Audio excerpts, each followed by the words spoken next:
আসসালামু আলাইকুম, কেমন আছো সবাই? আশা করি সবাই অনেক ভালো আছে। আমি আছি আলহামদুলিল্লাহ। আসলে আমরা কিন্তু যে চিত্রে প্র্যাকটিস করতেছিলাম সেটা হচ্ছে যে প্রথম যে কয়টা অধ্যায় করছিলাম সেটা হচ্ছে ভিডিওটা অনেক বড় হয়ে যাচ্ছিল, যার কারণে হচ্ছে এটা হচ্ছে দ্বিতীয় অংশ করতেছি। সেটা হচ্ছে কথাগুলো আবার একটু রিপিট করতেছি যে আমরা এই আজকের টপিকের ওপর, তার মানে হচ্ছে আজকে আমরা যেটা পড়বো সেটা হচ্ছে আমরা চিত্রগুলো সুন্দর করে আঁকা শিখবো, দেন এটার বর্ণনা শিখবো।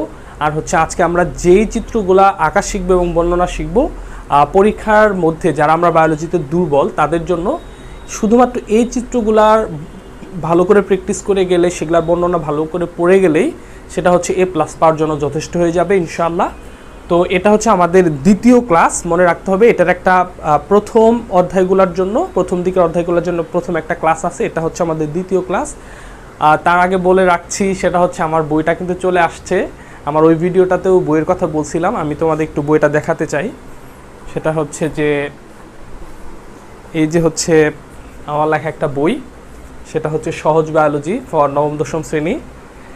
তো এই বইটা অনেক কষ্ট করে লেখা, তোমরা দেখছো প্রচ্ছদটা কিন্তু একেবারে খারাপ না। এটা হলো শেষের পার্ট, এটা হলো প্রথম পার্ট, ভালো লাগছে।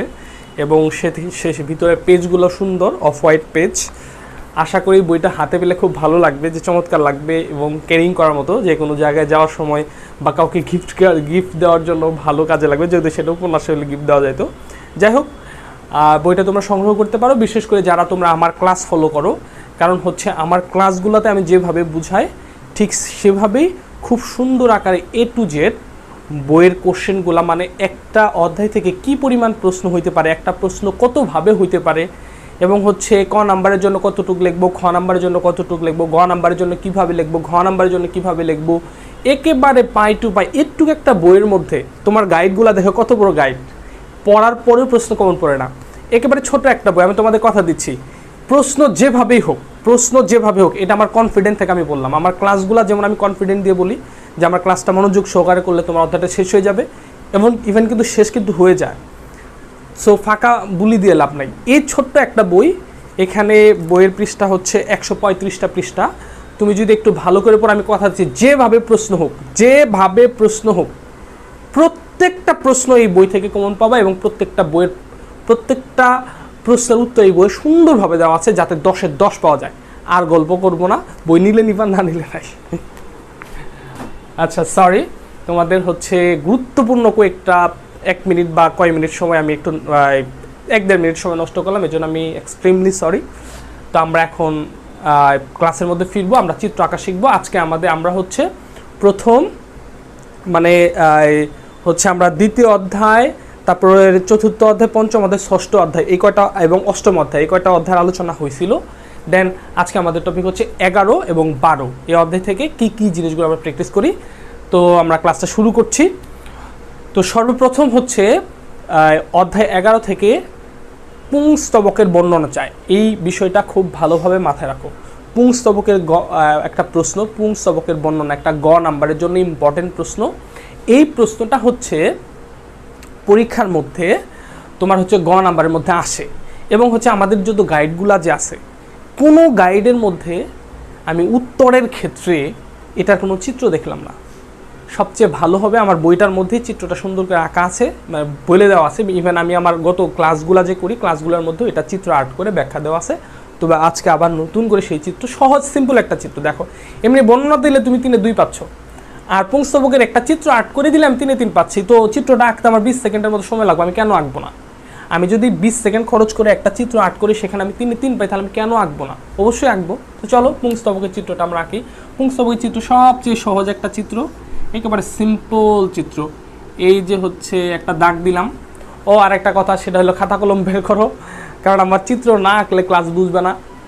তুমি যদি এমনি ভিডিও দেখো কোনো লাভ নাই, চিত্র আঁকতে হবে। খাতা কলম নাও, দরকার হলে ভিডিও পজ করো, পজ করে খাতা কলম আনো, খাতা পেন্সিল দিয়ে আঁকো। আরেকটা কথা বলে রাখি, সেটা হলো কি, আচ্ছা এই কথাটা একটু পরে, আগে চিত্রটা আঁকি। এই যে দিলাম, এই যে একটা দাগ, এটা তো আমরা দিতে পারবো, ব্যাস দিতে পারবো। এরপর হচ্ছে কি, এই যে, তারপর হচ্ছে কি, এই যে দিয়ে দিলাম, এই যে হয়ে গেল। এখন সিম্পল জিনিস, চিত্র আঁকা শেষ। এই হলো পুংস্তবক। পুংস্তবকের চিত্র যদি পরীক্ষায় আসে আমরা এভাবে একটা চিত্র আর্ট করে দিব।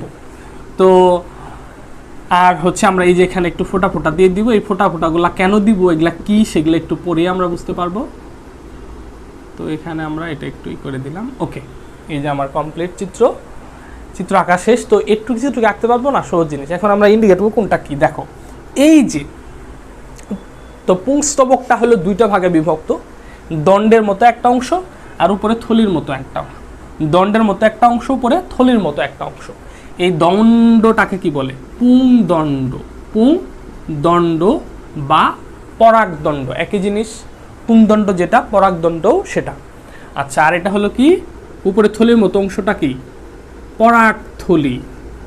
পরাগথলি বা হচ্ছে পরাগধানী। উপরে থলির মতো অংশটাকে পরাগথলি বলা হয় বা পরাগধানী বলা হয়। নিচে দণ্ডের মতো অংশটাকে পুংদণ্ড বলা হয় বা পরাগদণ্ড বলা হয়। ক্লিয়ার? ক্লিয়ার। এই যে পুংদণ্ড আর পরাগথলির যে সংযোগ স্থল, যেখানে দুটো সংযুক্ত হয়েছে, এই সংযুক্ত স্থলটাকে কি বলা হয়? যোজনী। কি বলে? যোজনী বলা হয়। আমার ইন্ডিকেট করা শেষ। আমরা বলছিলাম চিত্র আঁকা শেষ, ইন্ডিকেট করা শেষ হলেও আরেকটা জিনিস বাকি আছে। এই যে ফোঁটা ফোঁটা যেগুলো দিয়েছিল, আমরা জানি যে পরাগথলির মধ্যে কি থাকে? পরাগ রেণু থাকে। তাহলে এগুলা কি? এই যে একটু দাগ দিয়ে, একটা ফোঁটার মধ্যে দাগ দিয়ে কি দিয়ে দিলাম? পরাগ রেণু। পরাগ রেণু। এই যে আমার চিত্র আঁকা কমপ্লিট, ইন্ডিকেট করাও কমপ্লিট। দেখো আমি চিত্র আঁকছি, ইন্ডিকেটও করছি, কিন্তু এইভাবে চিত্র দিব পরীক্ষার কোনো দাম নাই। কেন দাম নাই? কারণ আমি এখানে লিখি নাই যে চিত্র কি? পুংস্তবক। এই যে এই কথাটা লিখতে হবে। আমি যদি এই কথাটা না লিখি তাহলে আমার চিত্রের কোনো দাম নাই। তো এই যে লিখলাম, প্রথমে চিত্র আঁকলাম, ইন্ডিকেট করলাম, চিত্র পুংস্তবক লিখলাম, এখন আমার চিত্রের সম্পূর্ণতা আসলো। ঠিক আছে? তো এখন দেখো যে কথাটা বলতেছিলাম যে একটু পরে বলবো, সেটা হচ্ছে কি, অনেক ধরনের প্রশ্ন। এক ছেলে আমাকে প্রশ্ন করতেছে যে ভাইয়া চিত্র কি পেন্সিল কলমে আঁকলে হবে না, বা চিত্র কি পেন্সিলে আঁকতে হবে? মানে এতটুকু জ্ঞান যদি না থাকে তাহলে ভাই তোমার তো এসএসসি পরীক্ষা দেওয়ার যোগ্যতা হয়নি, তুমি আবার ক্লাস 6-এ ভর্তি হও। মাইন্ড ইট, একেবারে মনে রাখো, ভিতরে দিয়ে রাখো। বায়োলজির চিত্র তুমি যদি কলমে আঁকো তাহলে তোমাকে নেগেটিভ মার্ক দিবে। নেগেটিভ মানে স্যারের মাথা গরম হয়ে তোমাকে যেটাতে 4 পাওয়ার কথা মানে 2 দিয়ে দিবে। বায়োলজির চিত্র কখনোই কলমে আঁকা যাবে না, কখনোই কলমে আঁকা যাবে না। পুরা চিত্র পেন্সিলে হবে। এই যে দাগ দিয়ে লিখছি এটাও পেন্সিল হবে, এই যে চিত্র পুংস্তবক এটাও পেন্সিল হবে, এটা মনে রাখতে হবে। আমি চিত্র আঁকবো পেন্সিলে, ইন্ডিকেট করবো পেন্সিলে, লিখবো পেন্সিলে, চিত্র পুংস্তবক এটাও পেন্সিলে। চিত্রের মধ্যে এই পুরো এরিয়ার মধ্যে কলমের কোনো দাগ থাকবে না, মনে থাকবে? ওকে। আর আরেকটা ভিডিওতে পরীক্ষার খাতায় কিভাবে আনসার করবা সেটা সম্বন্ধে আমি বলবো, সেটার জন্য একটা ভিডিও বান্না তৈরি করব, ওইটাও খুব ভালোভাবে দেখবা। এখন ইউটিউব চ্যানেলে বিভিন্ন জায়গায় ঢুইকে দেখি এরা যে পরীক্ষার খাতা লেখার নিয়ম বলতেছে, আমার মাথা গরম হয়ে গেছে। আমি অবাক হয়ে গেছি, এগুলো কী নিয়ম শেখাচ্ছে? এভাবে পরীক্ষায় লিখলে তো স্টুডেন্টরা, স্যাররা মেজাজটা গরম হয়ে সব খাতা কেটে দিবে। যাই হোক, এটা পরবর্তী ভিডিও আসবে, কোনো একটা সময় আমি করবো, হয়তো তাড়াতাড়ি করার চেষ্টা করবো। তাহলে দেখো, চিত্র আঁকা শেষ, ইন্ডিকেট করা শেষ, চিত্র পুংস্তবকের বর্ণনা তাও লেখা শেষ। এখন আমার ক্লিয়ার, এখন আমি বর্ণনা লিখব যে ফুলের মধ্যে কয়টা অংশ থাকে? 5টা অংশ। 5টা অংশের মধ্যে কি পুংস্তবক এটা একটা অন্যতম অংশ, বা এটা বইয়ের মধ্যে তৃতীয় স্তবক লেখা আছে, যা বলা যায়, তৃতীয় চতুর্থ কোনো ব্যাপার না, একটা অন্যতম একটা স্তবক। প্রতিটি পুংস্তবক 2টি অংশ দ্বারা তৈরি। তাহলে আমি ধরো পরীক্ষার মধ্যে গ নাম্বারে আসছে পুংস্তবকের বর্ণনা দাও, আমি লিখবো কি? পুংস্তবক ফুলের একটি অত্যাবশ্যকীয় স্তবক। নিচে পুংস্তবকের বর্ণনা দেওয়া হলো। তারপর আমি চিত্র আঁকবো পেন্সিলে, ইন্ডিকেট করবো পেন্সিলে, চিত্র পুংস্তবক এটাও লিখবো পেন্সিলে, তারপর আমি বর্ণনা লিখবো যে প্রতিটি পুংস্তবক 2টি অংশ দ্বারা তৈরি। দণ্ডের মতো অংশটাকে পুংদণ্ড এবং উপরে থলির মতো অংশটাকে পরাগধানী বা পরাগথলি বলা হয়। পুংদণ্ড এবং পরাগধানী বা পরাগথলির সংযোগ স্থলকে যোজনী বলা হয়। এই পরাগথলির মধ্যে পরাগ রেণু অবস্থান করে। পরাগ রেণুর মধ্যে পুংগ্যামেটোফাইট উৎপন্ন হয়। পরাগ রেণুর মধ্যে পুংজনন কোষের সৃষ্টি হয়, যেটি সরাসরি জনন কাজে অংশগ্রহণ করে। এতটুক পর্যন্ত বর্ণনা ক্লিয়ার। এখন আমি এটার প্রকারভেদ দেব যে পুংদণ্ডের উপর ভিত্তি করে হলো 3 প্রকার। যে যদি পুংদণ্ডগুলো যদি এক গুচ্ছ আকারে থাকে তাহলে এক গুচ্ছ পুংস্তবক, দ্বিগুচ্ছ আকারে থাকলে দ্বিগুচ্ছ পুংস্তবক, বহুগুচ্ছ আকারে থাকলে তাকে বহুগুচ্ছ পুংস্তবক বলা হয়। আর তাহলে যেহেতু মূল পার্ট হলো দুইটা, একটা পুংদণ্ড আর একটা হলো পরাগধানী। তো পুংদণ্ডের উপর ভিত্তি করে 3 প্রকার, একগুচ্ছ, দ্বিগুচ্ছ, বহুগুচ্ছ। আর পরাগধানীর উপর ভিত্তি করে 2 প্রকার, একটা হলো যুক্তধানী আর একটা হচ্ছে দললগ্ন। যদি এই একাধিক পুংস্তবক যদি থাকে এবং এই পরাগধানীগুলো যদি পরস্পর যুক্ত থাকে, একটার সাথে আরেকটা যদি লেগে থাকে, তখন সেটাকে কি বলে? যুক্তধানী পুংস্তবক। আর যদি আলাদা আলাদা থাকে তখন দলের সাথে মানে পাপড়ির সাথে লেগে থাকে, তখন সেটাকে দললগ্ন পুংস্তবক বলা হয়। তো বর্ণটা আমি আরেকবার বলি, জাস্ট ফাইনালি লাস্ট। সেটা হচ্ছে কি, পুংস্তবক ফুলের একটি গুরুত্বপূর্ণ স্তবক। নিচে পুংস্তবকের বর্ণনা দেওয়া হলো, চিত্র আঁকলাম, ইন্ডিকেট করলাম, চিত্র পুংস্তবক লিখলাম, এরপর বর্ণনা লিখব যে প্রতিটি পুংস্তবক 2টি অংশ দ্বারা তৈরি, পুংদণ্ড এবং পরাগথলি। পুংস্তবকের দণ্ডের মতো অংশটাকে পুংদণ্ড বলা হয়, উপরের থলির মতো অংশটাকে পরাগথলি বলা হয়। পুংদণ্ড এবং পরাগথলির সংযোগস্থলকে যোজনী বলা হয়। পরাগথলির ভিতরে পরাগরেণু থাকে, পরাগরেণুর মধ্যে পুংজনন কোষ উৎপন্ন হয়, যা সরাসরি জনন কাজে অংশগ্রহণ করে। পরাগদণ্ডের ওপর ভিত্তি করে পুংস্তবককে 3 ভাগে ভাগ করা হয়, একগুচ্ছ পুংস্তবক, দ্বিগুচ্ছ পুংস্তবক এবং বহুগুচ্ছ পুংস্তবক। আর পরাগধানীর ওপর ভিত্তি করে পুংস্তবককে 2 ভাগে ভাগ করা হয়, একটা হলো কি যুক্তধানী পুংস্তবক আর একটা হচ্ছে দললগ্ন পুংস্তবক। মাশাআল্লাহ, আনসার করলাম 3-এ 3। আল্লাহর রহমতে তুমি যদি এভাবে আনসার করো 3-এ 3 পাবো ইনশাআল্লাহ, কোনো মিস নাই। আচ্ছা, এই গেল হচ্ছে আমাদের পুংস্তবক। এখন আমরা পড়বো হচ্ছে, সেটা হচ্ছে আরেকটা ইম্পর্টেন্ট প্রশ্ন। ওইটার ক্ষেত্রে আমি গাইডের মধ্যে দেখছি যতগুলা প্রশ্ন আছে যে স্ত্রীস্তবকের বর্ণনা দাও, সেখানে চিত্র দেওয়া নাই, আমরা অবশ্যই চিত্র দিব। চলো আমরা চিত্রটা আঁকা। তো এখন আমরা কি আঁকা শিখবো? আমরা আঁকা শিখবো হলে স্ত্রীস্তবক, স্ত্রীস্তবকের বর্ণনা দেওয়া শিখবো। তো চলো আমরা আগে স্ত্রীস্তবকের চিত্রটা আঁকি। তাহলে সেটা কিভাবে আঁকবো? যে দেখো, প্রথমে হচ্ছে কি করে নিলাম, এরকম একটা দাগ তো সবাই দিতে পারবো, এটা পারবেন এমন কিছু না। এই যে দাগ দিয়ে দিলাম, এই যে প্রান্তটা একটু, মাশাআল্লাহ, চিত্র আঁকা কমপ্লিট। তো এখানে আমরা কি করব, এখানে একটা হলো এই যে এখানে দিয়ে ডিম্বাণু দিয়ে দিব, বেশ এটুকু একটা চিত্র দিলে এনাফ, আর কোনো সমস্যা নাই। বা এটা হলো তোমাদের বইয়ে যেভাবে আছে সেটা সহজভাবে করে দিলাম। তাহলে এটা হলো স্ত্রীস্তবকের চিত্র। স্ত্রীস্তবকে আমরা ইন্ডিকেট করব যে স্ত্রীস্তবকের 3টা অংশ সাধারণত আমরা জানি। একটা হচ্ছে কি, এটা হলো গর্ভমুণ্ড, তারপরে এই লম্বা দণ্ডের মতো অংশটা হচ্ছে কি গর্ভদণ্ড, তারপরে এই যে প্রশস্ত অংশটা কি গর্ভাশয়, এটা হলো কি গর্ভাশয়। এইগুলো 3টা অংশ স্ত্রীস্তবকের 3টা অংশ, গর্ভমুণ্ড, গর্ভদণ্ড আর হচ্ছে কি এই পুরা গোল, এটা হচ্ছে কি গর্ভাশয়। গর্ভাশয়ের ভিতরে থাকে হচ্ছে ডিম্বাণু, এই জিনিসটা আমরা ইন্ডিকেট করে দিব। এই যে এটাকে আমরা ডিম্বাণু বা ডিম্বক আমরা ইন্ডিকেট করে দিতে পারি, এটা দিয়ে দিলাম কি ডিম্বক। ডিম্বক কোনটা? ডিম্বকটা ধরো, আচ্ছা আমরা এটা বাদ দিয়ে দিলাম, এই অংশটা হলো ডিম্বক, ঠিক আছে? এটা মনে রাখবা যে এখানে যে ডিম্বাণু দিছি সেটা না, এই পুরা এই গোল অংশটা হলো ডিম্বক, শেষ। আর এখন হচ্ছে আমরা কি লিখবো, চিত্র। চিত্র হচ্ছে কি স্ত্রীস্তবক, স্ত্রীস্তবক কমপ্লিট। তাইলে এটা আমার গ নাম্বারে আসবে যে স্ত্রীস্তবকের বর্ণনা দাও, বা ফুলের একটা চিত্র থাকবে, ঝাপসা একটা চিত্র, ওখানে একটা মাঝখানে ফুলের কেন্দ্রের মধ্যে একটা এরকম এরকম একটা স্ত্রীস্তবক ইন্ডিকেট করে দিছে, এটার বর্ণনা চাইছে, বা আমাকে বলে দিল যে এটা ফুলের কেন্দ্রে থাকে, উদ্দীপকের মধ্যে বলে দিল এটা ফুলের কেন্দ্রে থাকে। তো এটা হলো কি ফুলের কেন্দ্রে থাকে কোনটা? 5টা স্তবকের মধ্যে ফুলের কেন্দ্রে থাকে হচ্ছে কি স্ত্রীস্তবক, বা চিত্র দেখলে তো সেটা আমি বুঝলাম। তাইলে হচ্ছে স্ত্রীস্তবক ফুলের একটা অত্যাবশ্যকীয় স্তবক, নিচে স্ত্রীস্তবকের বর্ণনা দেওয়া হলো। তারপর আমরা চিত্র আঁকবো, ইন্ডিকেট করব গর্ভমুণ্ড, গর্ভদণ্ড, গর্ভাশয়, ডিম্বক, চিত্র লিখবো স্ত্রীস্তবক, তারপর আমি বর্ণনা লিখবো। বর্ণনাটা কি লিখবো? যে স্ত্রীস্তবকের প্রধানত 3টি অংশ থাকে, গর্ভমুণ্ড, গর্ভদণ্ড, গর্ভাশয়।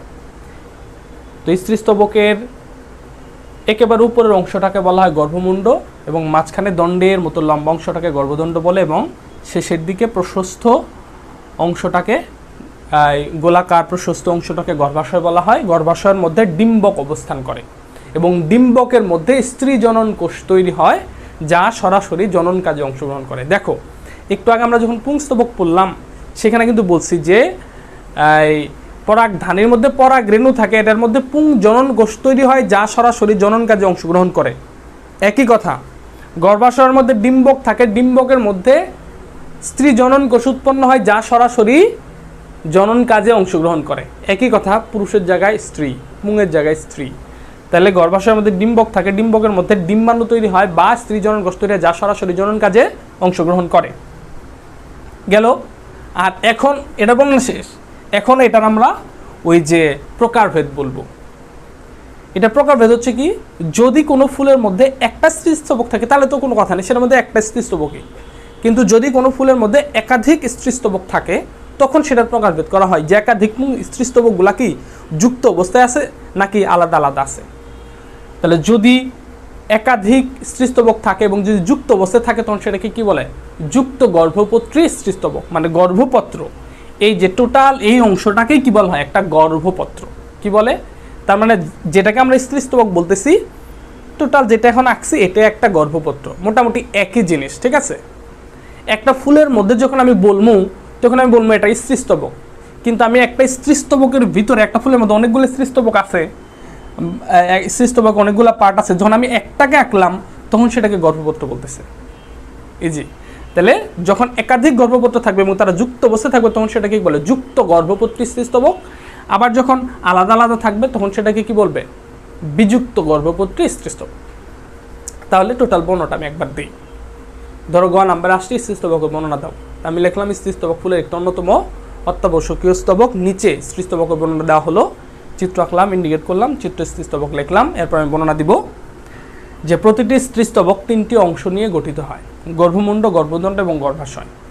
উপরের অংশটাকে গর্ভমুণ্ড এবং হচ্ছে মাঝখানের দণ্ডের মতো লম্বা অংশটাকে গর্ভদণ্ড এবং হচ্ছে শেষে প্রশস্ত গোলাকার অংশটাকে গর্ভাশয় বলা হয়। গর্ভাশয়ের ভিতরে ডিম্বক থাকে, ডিম্বকের মধ্যে ডিম্বাণু বা স্ত্রী জনন কোষ তৈরি হয় যা সরাসরি জনন কাজে অংশগ্রহণ করে। বর্ণনা শেষ। এখন প্রকারভেদ, যে একাধিক গর্ভপত্র বিশিষ্ট ফুলগুলোকে দুই ভাগে ভাগ করা হয়। গর্ভপত্রগুলো যুক্ত অবস্থায় থাকলে তাকে যুক্ত গর্ভপত্রী স্ত্রীস্তবক এবং গর্ভপত্রগুলো আলাদা আলাদা থাকলে তখন তাকে বিযুক্ত গর্ভপত্রী স্ত্রীস্তবক বলা হয়। শেষ। আশা করি বুঝতে পারছো। দুইটা চিত্র আঁকা শিখলাম এবং হচ্ছে দুইটার বর্ণনা শিখলাম। এটা একবার ভিতরে ধরে নাও, পরীক্ষার মধ্যে আসলে এগুলোই আসবে। অনেকে বলবে স্যার ফুলের চিত্র তো দেখাইলেন না, ফুলের চিত্র কেন দেখায় নাই সেটা কি তুমি এখনো বুঝো না? আদর্শ ফুলের চিত্র কেন দেখায় নাই, ওইটা আসলে লেস ইম্পর্টেন্ট। ঠিক আছে, এতটুকু মনে রাখো। আচ্ছা, আমরা শুধু ইম্পর্টেন্ট টপিকগুলো আজকে পড়বো। তো এই মুহূর্তে আমরা যে প্রশ্নটা পড়বো সেটা হচ্ছে এই অধ্যায়ের মধ্যে ইম্পর্টেন্ট প্রশ্নগুলোর মধ্যে একটা, সেটা হচ্ছে কি আমরা আগে আঁকা শিখবো, সেটা হচ্ছে পুং গ্যামিটোফাইটের উৎপত্তি। প্রশ্নটা কি, পুং গ্যামিটোফাইটের উৎপত্তি বা পুং জনন কোষ কীভাবে সৃষ্টি হয় ব্যাখ্যা করো। দুইভাবেই প্রশ্নটা হইতে পারে। তো প্রথমে আমরা চিত্র আঁকা শিখব। তোমাদের বইয়ের মধ্যে 4টা চিত্র আছে। কয়টা চিত্র? 4টা। আমি চিত্রটা একটু সহজ করে দিছি, চিত্রটা 2টা চিত্রে আমরা করব। তো প্রথমে চিত্রটা সহজভাবে আঁকা যায়, দেখো একটু ভালো করে খেয়াল করো। তো দেখো চিত্রটা কত সহজ করে আঁকা যায়। ব্যাস চিত্রটা আঁকি। এই যে এরকম একটা গোল তো আমরা দিতে পারবো, একবারে বৃত্তের মতন। তুমি একবার গোলও দিতে পারো, কোনো সমস্যা নাই, তবে একটু লম্বা গোল দিলে সেটা ভালো। এরপর কি করলাম, এই যে দিলাম একটু গ্যাপ দিয়ে, যে দাগ দিলাম, এই যে গ্যাপ দিয়ে একটু দাগ দিলাম, এই যে গ্যাপ দিয়ে একটু দাগ, এই যে এরপরে এটা এরকম করে দিলাম। এটা তো পারবো, যে একটু গ্যাপে গ্যাপে দিলাম। কেন দিলাম? এই যে এখন আমি কি করব, এই যে মাথাটা একটু, কারণ আমি এখন কি আঁকতেছি, আসলে আমি পরাগ রেণু আঁকতেছি। তো পরাগ রেণুগুলো আসলে একটু কাটা কাটা হয়। পরাগ রেণুগুলো কি হয়, একটু কাটা কাটা হয়, একটু আঠালো হয়। কারণ হচ্ছে ওখানে যে মৌমাছি বসবে, মৌমাছির হাতে পায়ে মুখে লাগবে, পরে পরাগায়ন হবে, এই জন্য এগুলো একটু কাটা কাটা হয়। তো এটা আমি একটু প্রথমে পরাগ রেণু আঁকতেছি, কারণ পরাগ রেণুর মধ্যেই পুং জনন কোষ তৈরি হয়। তো পরাগ রেণু আঁকলাম। তো পরাগ রেণুর ভিতরে 2টা নিউক্লিয়াস থাকে, এটা আমরা জানি। আচ্ছা, এখন পর্যন্ত আমার স্টুডেন্টকে যতগুলা চিত্র আর্ট করাইছে এটা সবাই এই সেম ভুলটা করছে। তোমরা যারা আঁকতেছো তাদেরকে বলে রাখি তুমিও ম্যাচ করে নাও, এতটুকু মতো আগে আঁকো, পরে কি ভুলটা হয় একটু দেখো। সেটা হচ্ছে যে যতগুলো স্টুডেন্টকে এখন পর্যন্ত এই চিত্র আর্ট করাইছি ক্লাসের মধ্যে সবাই সেম ভুলটা করছে। সেটা হলো কি, আঁকানোর পরে যখন বললাম দেখো উপরের নিউক্লিয়াসটা একটু ছোট হবে, নিচের নিউক্লিয়াসটা একটু বড় হবে, ততক্ষণ সবাই বলে স্যার এটা তো আগে বলেন নাই, কেন আমি যে আঁকছি তুমি দেখো নাই। এটা সবাই একটু মিস করে, একটু মনে রাখতে হবে যে যে দুইটা নিউক্লিয়াস আমি ভিতরে আঁকছি, একটা হচ্ছে কি ছোট, উপরের নিউক্লিয়াসটাকে একটু ছোট, আর নিচের নিউক্লিয়াসটা কি একটু বড়, এটা মনে রাখতে হবে। আচ্ছা, এখন হলো সবসময় বলছিলাম যে এই চিত্র ইন্ডিকেটগুলো ডান দিকে হবে, যেহেতু এটা অনেকগুলো চিত্র মানে দুইটা চিত্র একসাথে আঁকবো, তো প্রথম চিত্রের কাজ আমার শেষ, প্রথম চিত্রের কাজ শেষ। এখন আমি দ্বিতীয় চিত্রের কাজ করব। দ্বিতীয় চিত্র কি, দ্বিতীয় চিত্রটা আমি এখানে আঁকি।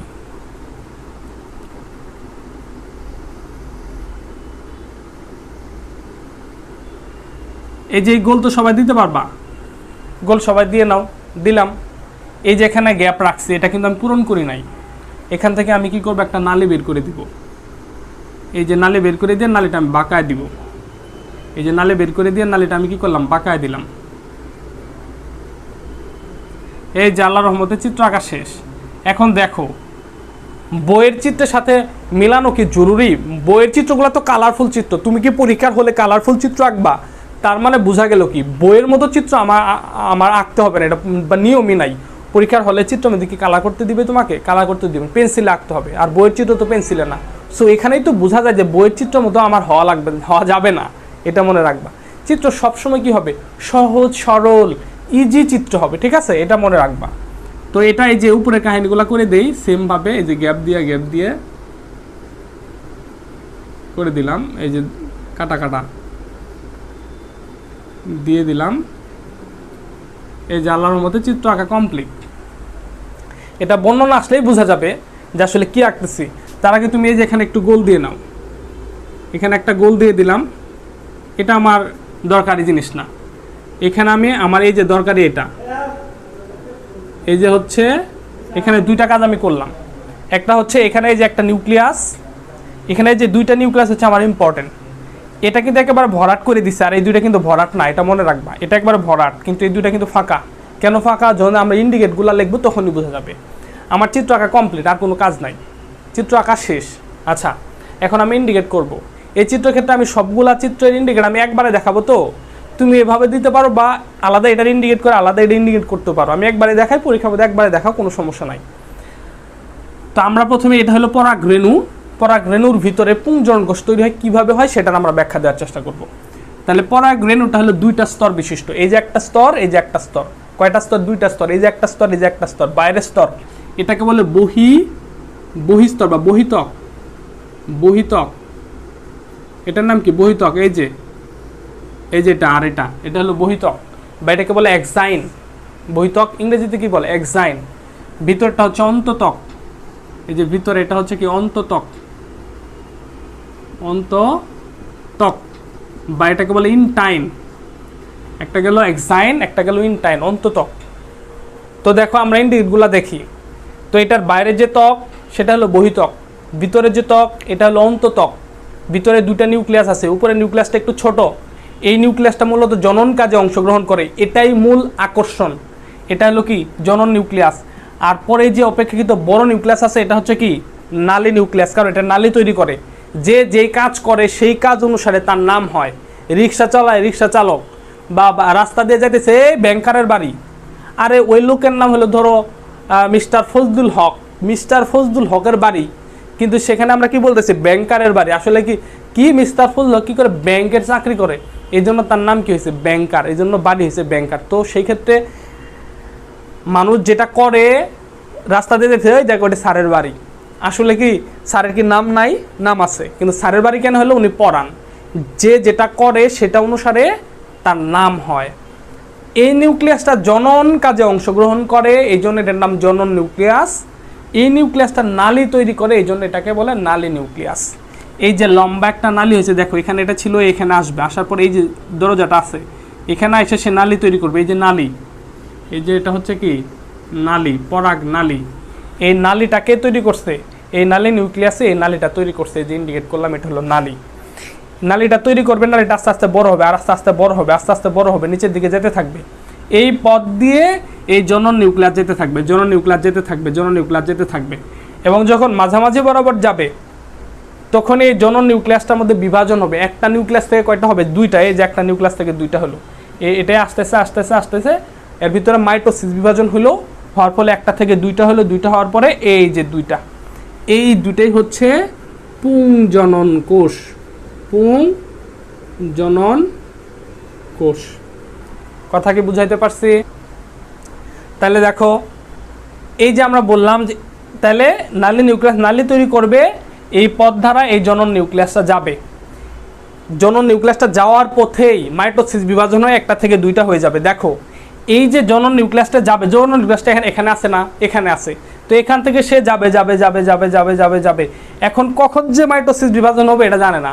তো এখানে থাকতেও মাইটোসিস বিভাজন হয়, দুইটা হইতে পারে, বা যখন এর ভিতর দিয়ে গেল নালীর ভিতরে এখানে থাকা অবস্থাতেও মাইটোসিস বিভাজন হয়, দুইটা হইতে পারে। এই জন্য বইয়ের মধ্যে দেখো লেখা আছে যে পুংজনন কোষের জনন নিউক্লিয়াসের বিভাজন পরাগ রেণুতেও হইতে পারে বা পরাগ নালীতেও হইতে পারে, এই কথাটা কিন্তু লেখা আছে। তো এখান থেকে সে যাত্রা শুরু করছে, এখানে যাবে, এর মাঝখানে কোনো একটা জায়গায় মাইটোসিস বিভাজন হবে। আমাদের মোটামুটি বোঝানো শেষ। পড়তেছিলাম পুং গ্যামিটোফাইটের উৎপত্তি বা পুংজনন কোষ কীভাবে তৈরি হয়। এই যে পুংজনন কোষ পাইছি, উৎপত্তি শেষ, বর্ণনা দিব কিভাবে। দেখো, তাহলে আমার পরীক্ষায় প্রশ্ন আসছে কি পুং গ্যামিটোফাইটের বর্ণনা দাও। তা আমি কি লিখলাম যে পুং গ্যামিটোফাইটের বর্ণনা নিচে দেওয়া হলো। তারপর হচ্ছে আমি চিত্র আঁকবো, ইন্ডিকেট করব। এই যে দেখো, ভুল করে ফেলছি, চিত্র লিখি নাই, তো চিত্র অবশ্যই লিখতে হবে। চিত্র পুং গ্যামিটোফাইটের উৎপত্তি, পুং গ্যামিটোফাইটের উৎপত্তি। এই যে চিত্র কমপ্লিট হলো, পূর্ণতা পাইলো। এখন আমি বর্ণনা লিখব যে এই, আচ্ছা এটা তো একটা পরাগ রেণু, এটা আমরা বলছিলাম। পুং গ্যামিটোফাইট কোথায় তৈরি হয় বলো তো? পরাগধানীর মধ্যে। এই যে আমরা যে একটু আগে যে এই যে পরাগ রেণু পুংস্তবক পড়লাম না, পুংস্তবকের মধ্যে এই যে পরাগধানীর মধ্যে পরাগ রেণু তৈরি হইতো, এই যে পরাগধানী, দেখো পরাগধানী, এই পরাগধানীর মধ্যে যে কোনো একটা কোষ, পরাগধানীর মধ্যে যে কোনো একটা কোষ, এটাকে আমরা জুম করি। তাহলে এই একটা কোষ, এই কোষটাকে জুম করে এখানে লিখি। এই যে একটা কোষ, কোষের মধ্যে একটা নিউক্লিয়াস আছে। তাহলে ভালো করে বোঝার চেষ্টা করো, আগে বুঝো, আনসারটা একটু পরে। এই যে পরাগধানীর মধ্যে যে কোনো কোষ, এই কোষের মধ্যে এই যে একটা কোষ দেখাইলাম, এই কোষের মধ্যে যে একটা নিউক্লিয়াস আছে না? হ্যাঁ, একটা নিউক্লিয়াস। এই যে কোষ আছে, এই কোষটার মধ্যে কি বিভাজন হবে? মিওসিস বিভাজন হবে। তো মিওসিস বিভাজন হলে কয়টা কোষ হবে? 4টা কোষ হয়। আমরা জানি যে একটা কোষের মধ্যে মিওসিস বিভাজন হলে 4টা কোষ তৈরি হয় এবং ক্রোমোজোম সংখ্যা অর্ধেক হয়ে যায়। তাহলে এটার মধ্যে মিওসিস বিভাজন হইলে এই যে 4টা কোষ হবে, এই যে এখানে একটা, এখানে একটা, এখানে একটা, এই যে এখানে একটা, হবে না? এই যে এখানে যে একটা, এটাকে আমরা এই পাশে বের করে একটু বড় করে দেই। এই যে একটা, শোনো একটা জিনিস মনে রাখো, এখানে আমরা যেগুলাকে নিউক্লিয়াস বলি ওগুলাকে কোষও বলা যায়। এগুলাকে আমরা যেগুলাকে নিউক্লিয়াস বলি এগুলাকে কোষও বলা যায়, কারণ হচ্ছে এই নিউক্লিয়াসগুলো একটু রূপান্তরিত হয়ে কোষে পরিণত হয়ে যায়। তো সেই ক্ষেত্রে তুমি নিউক্লিয়াস লেখো বা কোষ লেখো, লেখা যাবে, কোনো সমস্যা নাই। তাহলে দেখো, প্রথমে এই পরাগধানীর মধ্যে একটা কোষ, সেই কোষটার মধ্যে মিওসিস বিভাজন হলো, হওয়ার ফলে 4টা কোষ হলো। 4টা কোষ হওয়ার পরে তার মধ্যে একটা কোষ আমরা দেখাচ্ছি, এই যে এটার মধ্যে এখন মাইটোসিস হবে। মাইটোসিস হলে এই যে নিউক্লিয়াসটার মধ্যে 2টা নিউক্লিয়াস হবে। এই যে এই নিউক্লিয়াসটা হলে এখানে এই যে 2টা হয়েছে, 2টা যে হবে, একটা একটু ছোট হবে আর একটা একটু বড় হবে, মনে থাকবে? এই যে এটার মধ্যে তাহলে দেখো, পরাগধানীর মধ্যে একটা কোষ, এই কোষটার মধ্যে মিওসিস বিভাজন হলো, সেই পরাগধানীর এই একটা কোষ, এটার মধ্যে মিওসিস বিভাজন হলো, হওয়ার ফলে 4টা কোষ হলো। 4টা কোষ, 4টা কোষের মধ্যে যে কোষ, এর মধ্যে যে কোনো একটা কোষ না, এই সবগুলা কোষই হবে। যে আমি একটা দেখাইলাম, এই কোষটার মধ্যে মাইটোসিস বিভাজন হবে। মাইটোসিস বিভাজন হলে কয়টা হবে? 2টা কোষ। 2টা কোষের মধ্যে একটা হবে একটু ছোট, একটা হবে একটু বড়। এই ছোটটাই হলো জনন নিউক্লিয়াস, জনন কাজে অংশগ্রহণ করবে, আর বড়টা হচ্ছে নালী নিউক্লিয়াস। তাহলে দেখো, আশা করি বুঝছো। এখন হচ্ছে এই নালী নিউক্লিয়াস, এই নালী তৈরি করবে, এই পথ দ্বারা এই জনন নিউক্লিয়াস যাবে, এবং যাওয়ার পথে এটার মধ্যে মাইটোসিস বিভাজনে একটা কোষ থেকে 2টা পুং জনন কোষের সৃষ্টি হবে। প্রশ্ন শেষ, উত্তর শেষ। তাহলে দেখো লিখি, চিত্রের মধ্যে তোমার এতটুকু এগুলা দেওয়ার দরকার নাই, এটা আমি জাস্ট বোঝানোর জন্য বললাম। তাহলে পুংগেমেটোফাইটের বর্ণনা নিচে দেওয়া হলো, চিত্র আঁকলাম, ইন্ডিকেট করলাম, চিত্র পুংগেমেটোফাইট উৎপত্তি লিখলাম, এখন বর্ণনা লিখব যে পুংস্তবকের পরাগধানীতে থাকা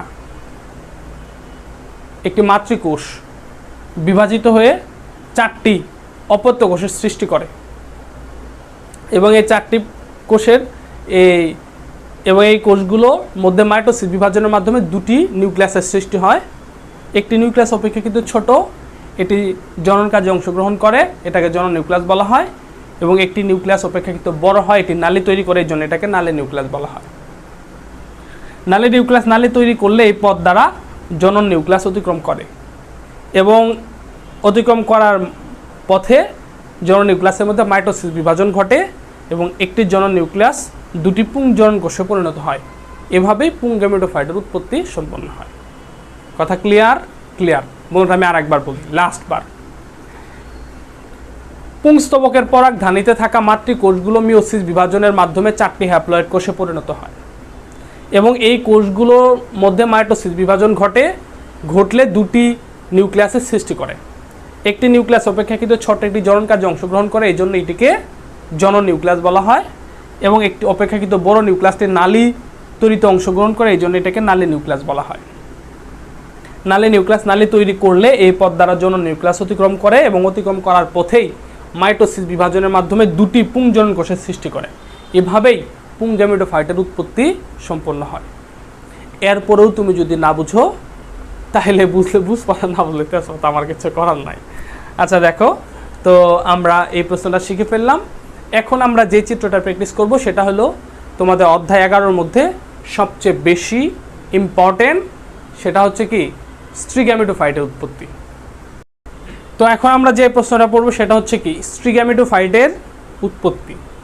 তো এটা হচ্ছে অধ্যায় 11 থেকে সবচেয়ে বেশি ইম্পর্টেন্ট প্রশ্ন। আমরা আজকে যে চিত্রগুলো প্র্যাকটিস করলাম, অলরেডি 3টা চিত্র প্র্যাকটিস করছি, পুংস্তবক, স্ত্রীস্তবক, পুংগেমেটোফাইটের উৎপত্তি। অধ্যায় 11 থেকে এটা হচ্ছে লাস্ট চিত্র, সেটা হচ্ছে স্ত্রী গ্যামেটোফাইটের উৎপত্তি। মনে রাখতে হবে এই চিত্রের অনেকগুলো ধাপ আছে। তুমি খাতা কলমে আমার সাথে চিত্র আঁকো, আমি যেভাবে ইন্ডিকেট করি সেভাবে করো, আস্তে আস্তে এটা স্টেপ বাই স্টেপ আগাইতে হবে। ওকে, তো দেখো পুংস্তবক তৈরি হয়েছিল ওই পরাগধানীতে, আর এই স্ত্রীস্তবক এটা তৈরি হবে হচ্ছে ওই যে আমরা একটু আগে আমরা কি স্ত্রীস্তবক পড়লাম না, স্ত্রীস্তবকের মধ্যে গর্ভাশয় ছিল, এই গর্ভাশয়ের মধ্যে। আচ্ছা, তো তাহলে আমরা আগে প্রথমে চিত্রটা আঁকি, কীভাবে চিত্রটা কত সহজভাবে আঁকা যায়। তো আমি কি করলাম দেখো, স্টেপ বাই স্টেপ যেহেতু আঁকতে হবে, এটা একটু আমি ভালো একটা নিয়ে আঁকি। দেখো এই যে একটা কোষ, এই কোষের মধ্যে যে একটা নিউক্লিয়াস দিলাম, এটা তো আমরা সবাই পারবো। আমি যে কোষের চিত্রগুলো দিতে একটু লম্বা করে আলুর মতো, এটা খেয়াল রাখবা। তো এখানে লিখলাম হলো মাতৃকোষ, এখানে কি লিখলাম মাতৃকোষ, এটা ব্রেকেট দিয়ে দিলাম হচ্ছে 2n, এটা হচ্ছে ডিপ্লয়েড কোষ। এখন এই যে দাগ দিলাম, দাগ দিয়ে এখানে কি লিখলাম মিওসিস বিভাজন, মিওসিস কি বিভাজন, মিওসিস বিভাজন। তো আমরা জানি মিওসিস বিভাজন হলে কি হয়, 4টা কোষের সৃষ্টি হয়। এই যে 4টা কোষ, এই কোষগুলো একটু চিকন করে দিলাম, এই যে একটা চিকন করে দিলাম, এই যে একটা কোষ চিকন করে দিলাম, কিন্তু এখানে এই যে একটা কোষ বড় করে দিলাম। কেন দিলাম একটু পরেই বুঝবো। যে এই যে তো মাতৃকোষ, এটার মধ্যে মিওসিস বিভাজনের মাধ্যমে 4টা কোষ হইল। 4টা কোষের মধ্যে আমার এখানে যে 3টা কোষ, প্রথম 3টা কোষ মানে উপরের 3টা কোষ, এগুলা মরে যায়। এই যে লিখলাম হচ্ছে মৃত প্রায় বা নষ্ট কোষ, এগুলা হচ্ছে নষ্ট হয়ে যায়। এরপরে নিচের সবচেয়ে নিচের যে কোষটা এবং শেষের কোষটা যেটা থাকে, এটা হচ্ছে কি সজীব কোষ। এই একটা কোষই বেঁচে থাকে এবং এই সজীব কোষগুলা কি n ক্রোমোজোম বিশিষ্ট। তার মানে এটা ছিল 2n, এখান থেকে হলো n, ক্রোমোজোম সংখ্যা অর্ধেক হয়ে গেল। এই যে সজীব কোষটা আছে, এই সজীব কোষটাকে আমরা এখানে দেখব। এই যে সজীব কোষটা আস্তে আস্তে সে পূর্ণতা প্রাপ্ত হইল, পূর্ণতা প্রাপ্ত হয়ে বড় হইল এই যে সজীব কোষটা। ঠিক আছে? আচ্ছা, এখন এটার মধ্যে কি বিভাজন হবে, মাইটোসিস বিভাজন হবে। আমি শুধু মাইটো লিখি, তোমরা পুরোটা লেখো। আচ্ছা পুরাটাই লিখি, মাইটোসিস। এটার মধ্যে কি বিভাজন হবে? মাইটোসিস বিভাজন হবে। মাইটোসিস বিভাজন হলে কি হবে? এই যে একটা নিউক্লিয়াস আছে, এখান থেকে দুটা নিউক্লিয়াস হবে, দুইটা নিউক্লিয়াস হওয়ার পরে দুই মেরুতে চলে গেল। কি বিভাজন হয়েছে? মাইটোসিস। আমরা জানি মাইটোসিস হলে একটা কোষ থেকে কয়টা কোষ হয়? দুইটা। এই যে দুইটা হলো, একটা নিউক্লিয়াস থেকে দুইটা হলো, দুইটা দুই মেরুতে চলে গেল। চলে যাওয়ার পরে এটার মধ্যে আবার কি হবে আমি এখানে দেখাই, এটার মধ্যে আবার মাইটোসিস হবে। মাইটোসিস হলে উপরে একটা ছিল, এখন উপরে হবে দুইটা, এই যে নিচে একটা ছিল, নিচে হবে দুইটা। তাহলে এখানে কি বিভাজন হলো? মাইটোসিস। মাইটোসিস। তাহলে কয়বার মাইটোসিস হলো? একবার, দুইবার। এটার মধ্যে আবার মাইটোসিস হবে। আবার মাইটোসিস হলে কি হবে? তো এখানে হয়েছিল কয়টা? দুইটা। দুইটা এখন হয়েছিল, এখন হবে হলো চারটা, এখন হবে চারটা। এই যে চারটা হলো, কি বিভাজন হলো? মাইটোসিস। এই যে মাইটোসিস লিখলাম, মাইটোসিস লিখলাম। ও সরি, আমি তো এখানে একটা বানান ভুল করে ফেলছি। এটা হলো মাইটোসিস। হ্যাঁ, মাইটোসিস। ওকে, আচ্ছা এই হলো মাইটোসিস। তাহলে চারটা হলে যে দুই মেরুতে কয়টা কোষ হলো? দুই মেরুতে, এক মেরুতে হলো চারটা, এক মেরুতে হলো চারটা। তাহলে মাইটোসিস হলো তিনবার। তো যদি বলে যে স্ত্রী গ্যামেটোফাইট উৎপত্তির সময় কয়বার মাইটোসিস বিভাজন ঘটে? মোট তিনবার মাইটোসিস বিভাজন ঘটে, মনে রাখতে হবে।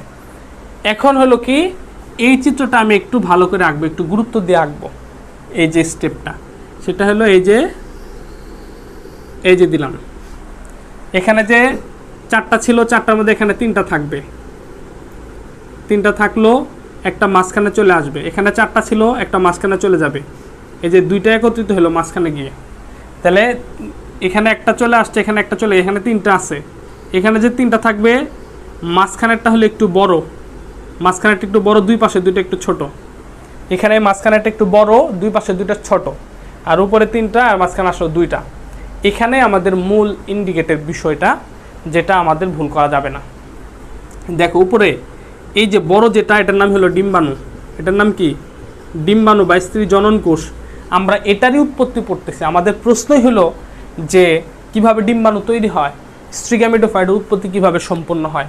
আমরা মূলত এটাই পড়তেছি, এটাই হচ্ছে আমাদের টার্গেট। এখন আমি যদি বাকি আর যদি ইন্ডিকেট না করি, আমার কোনো সমস্যা নাই, হয়ে যাবে। এরপরও আমি একটু ইন্ডিকেট করে সেটা দেখায় দিচ্ছি। সেটা হচ্ছে এখানে দুইটা নিউক্লিয়াস একত্রিত হয়েছে, এটা হলো গৌণ নিউক্লিয়াস বা সেকেন্ডারি নিউক্লিয়াস, গৌণ নিউক্লিয়াস বা সেকেন্ডারি নিউক্লিয়াস। আর এই পাশে তিনটা কোষ, এটা হলো প্রতিপাদ কোষ, প্রতিপাদ কোষ।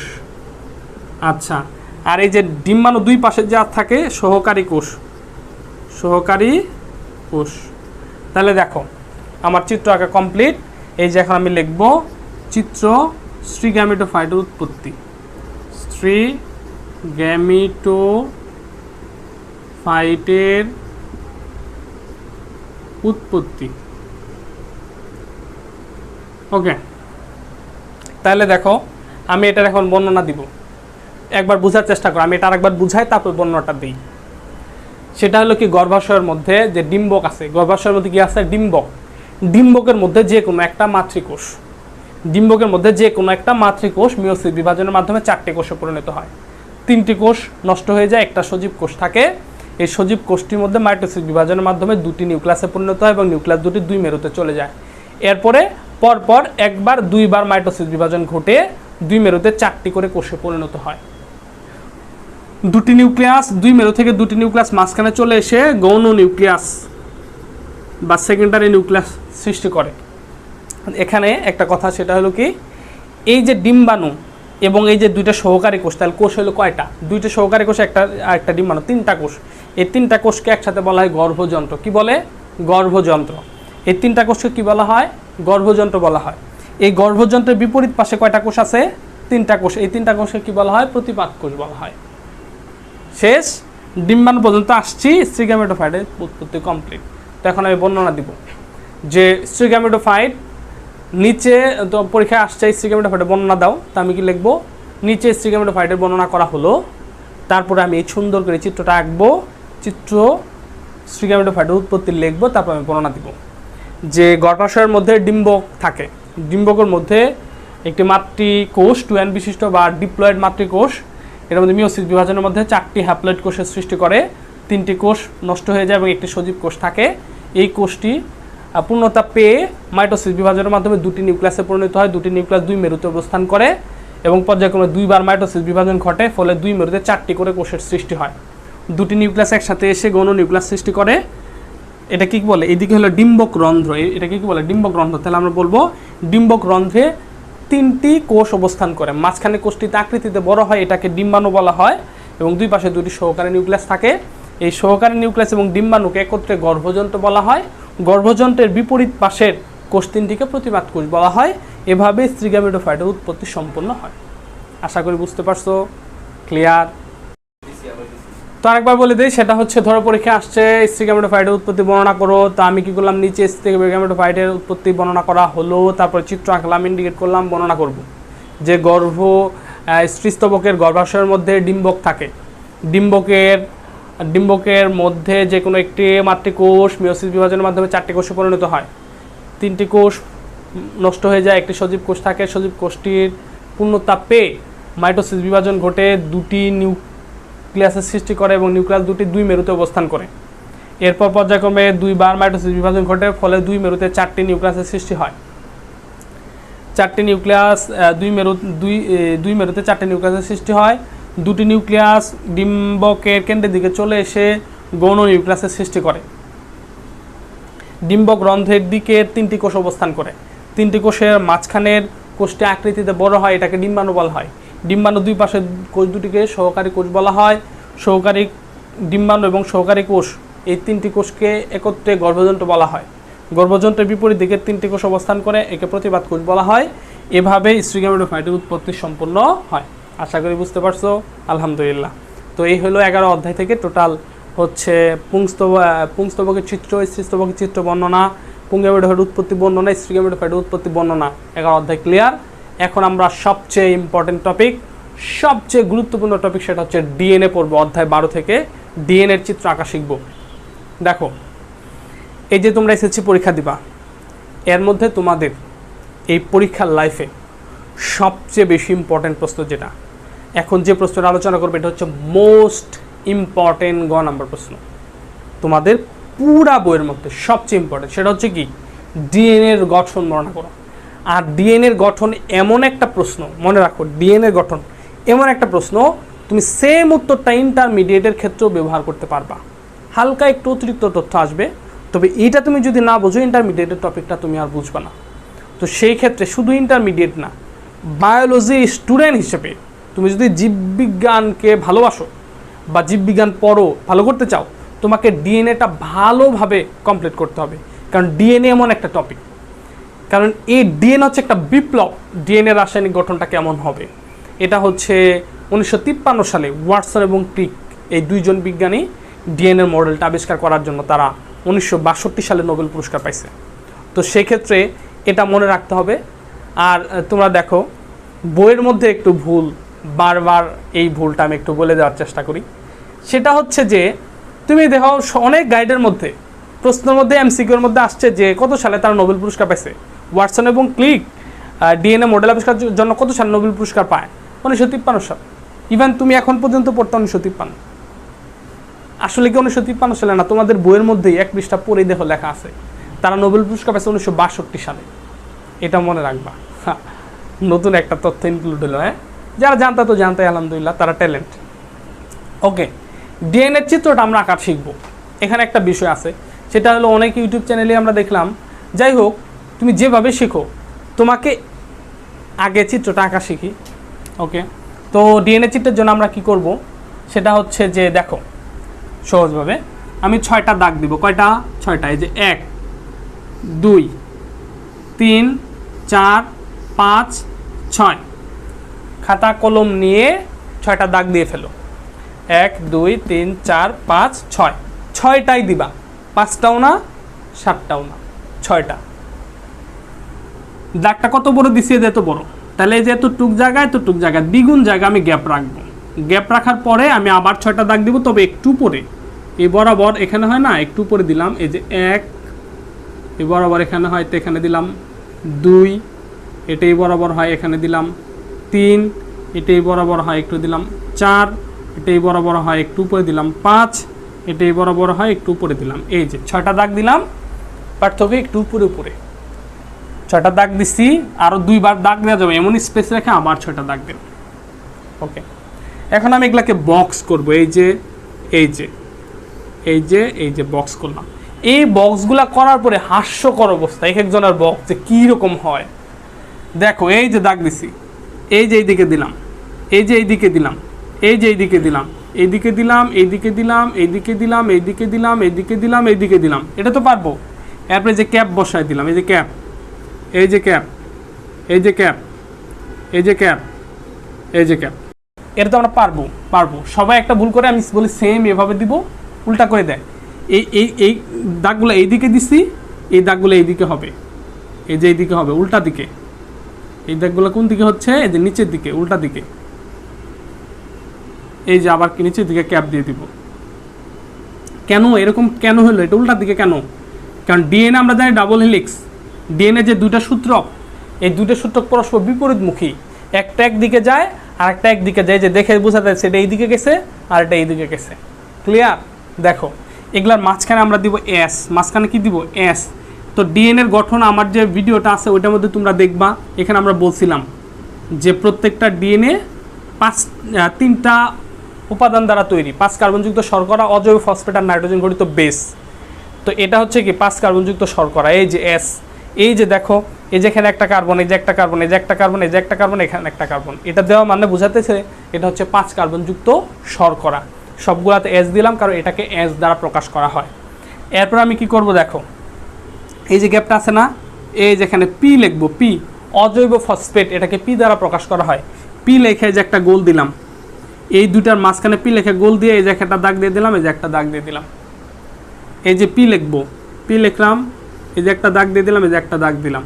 এই যে পি লিখবো, দাগ দিয়ে দিলাম, দাগ দিয়ে দিলাম। এই যে মাঝখানে পি লিখবো, মাঝখানে পি লিখবো। এই যে ক্লিয়ার? এরপরে এই যে এখানে এই যে গ্যাপ, পি লিখবো, দাগ দিলাম, দাগ দিলাম, পি লিখবো, গোল দিব, দাগ দিলাম, দাগ দিলাম, পি, গ্যাপে গ্যাপে পি। এই পিগুলা কি বলো? অজৈব ফসফেট। এই যে দেখো, এই যে এখানে একটা দাগ দিয়ে দিলাম, তার মানে কি এটা এখানে শেষ হয় নাই, এখানে আরও আছে। এই যে একটা দাগ দিয়েছি শেষ হয় নাই, এখানে আরও আছে। এই যে একটা দাগ দিছি শেষ হয় নাই, আরও আছে। এই যে একটা দিছি শেষ হয় নাই, আরও আছে।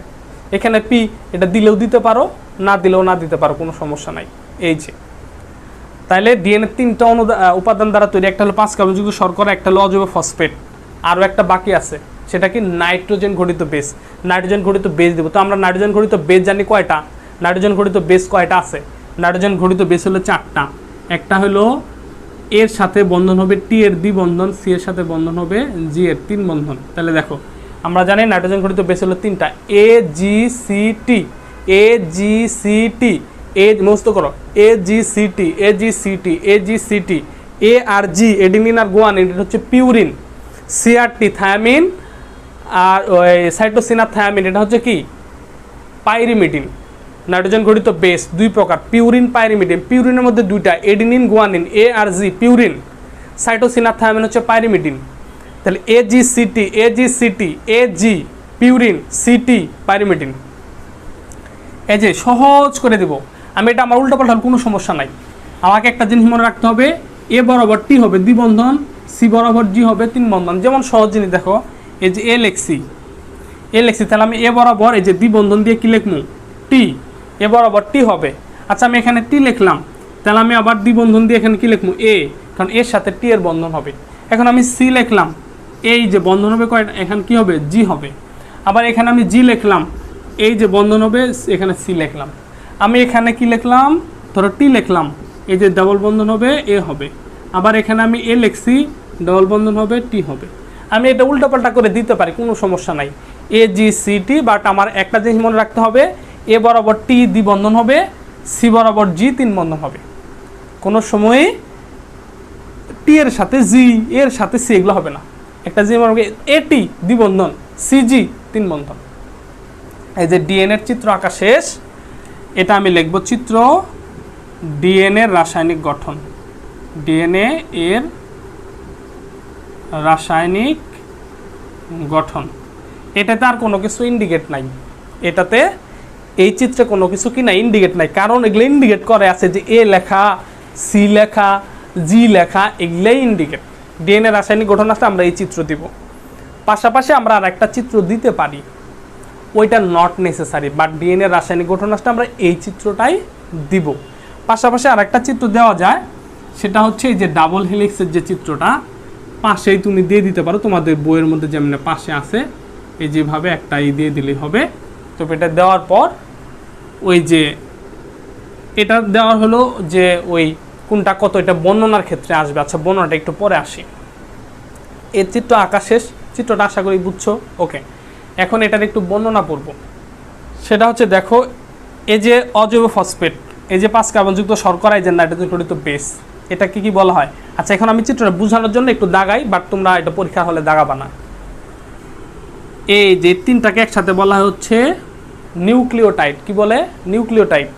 এ তাহলে কি অজৈব ফসফেট, 5 কার্বনযুক্ত শর্করা, নাইট্রোজেন ঘটিত বেস, এই তিনটাকে করতে কি বলা হয়? নিউক্লিওটাইড। তাহলে এটা একটা নিউক্লিওটাইড,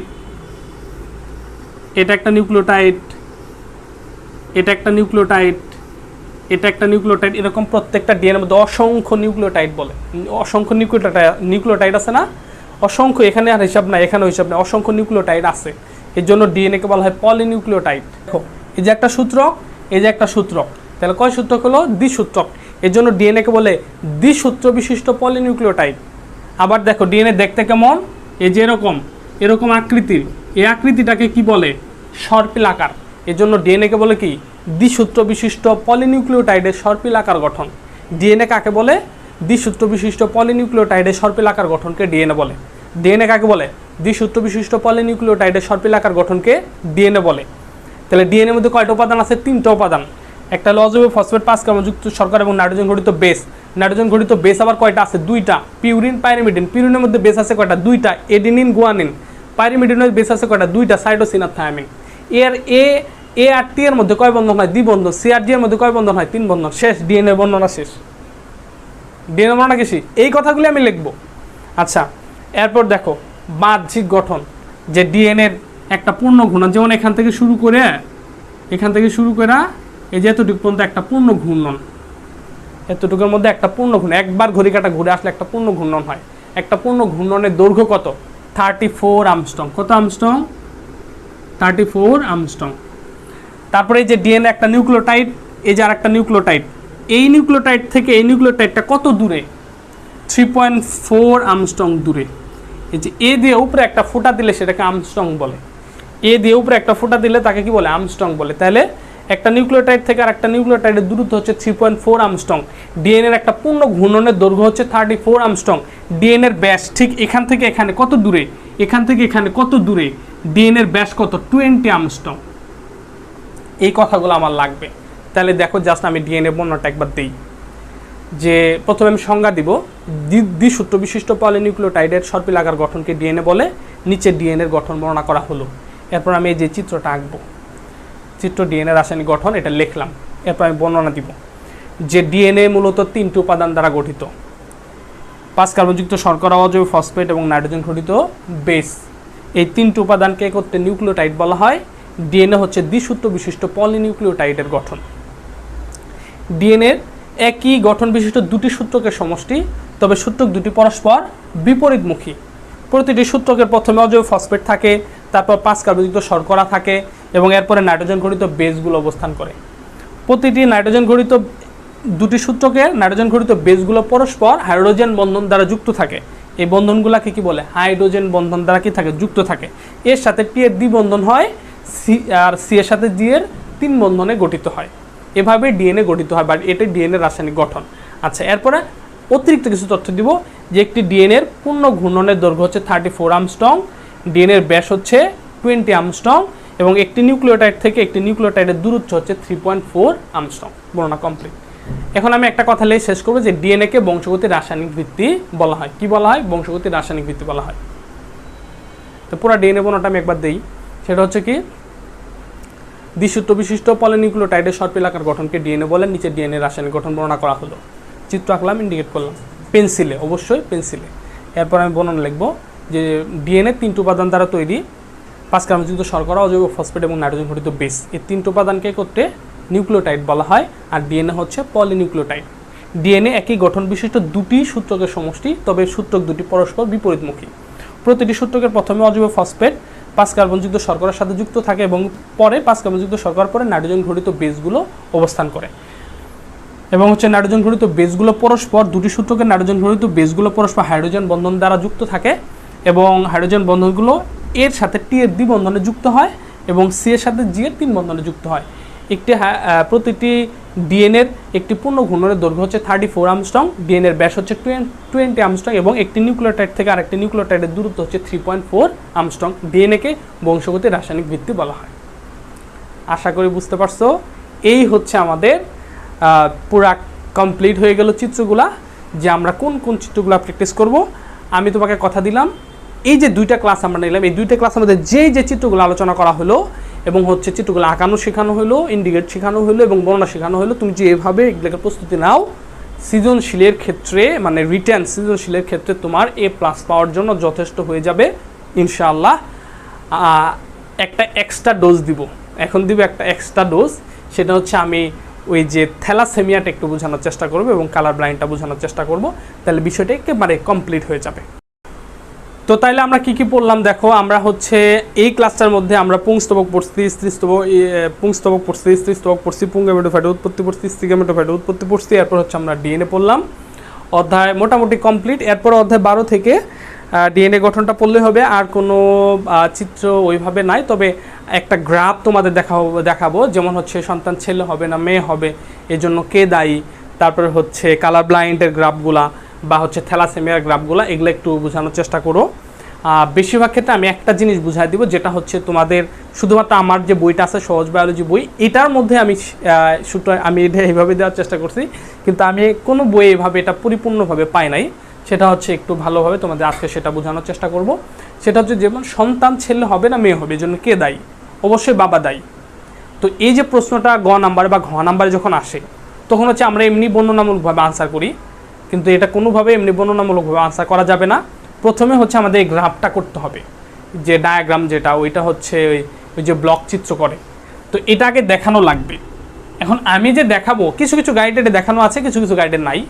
যেগুলো দেখানো আছে এটা পরিপূর্ণ না, একটা পরিপূর্ণ চিত্র আজকে আমি যেটা আর্ট করে দেব, তুমি এটাই এভাবেই পরীক্ষা দেওয়ার চেষ্টা করবে, 3-এ 3, 4-এ 4 পাবা ইনশাআল্লাহ।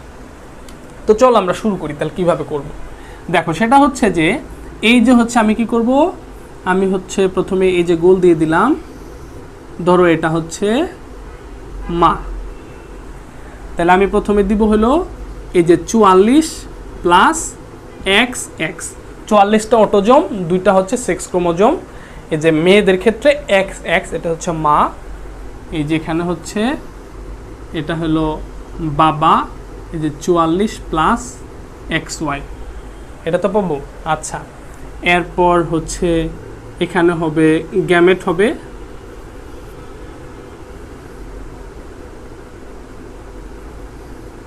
এই যেটাকে আমি লিখবো হচ্ছে এটা হলো গ্যামেট, এটা অবশ্যই লিখতে হবে গ্যামেট, ব্রেকেট দিয়ে দিলাম হচ্ছে N। 44-এর অর্ধেক কত? 22 প্লাস এই যে একটা X। 44-এর অর্ধেক কত? 22 প্লাস এই যে একটা X।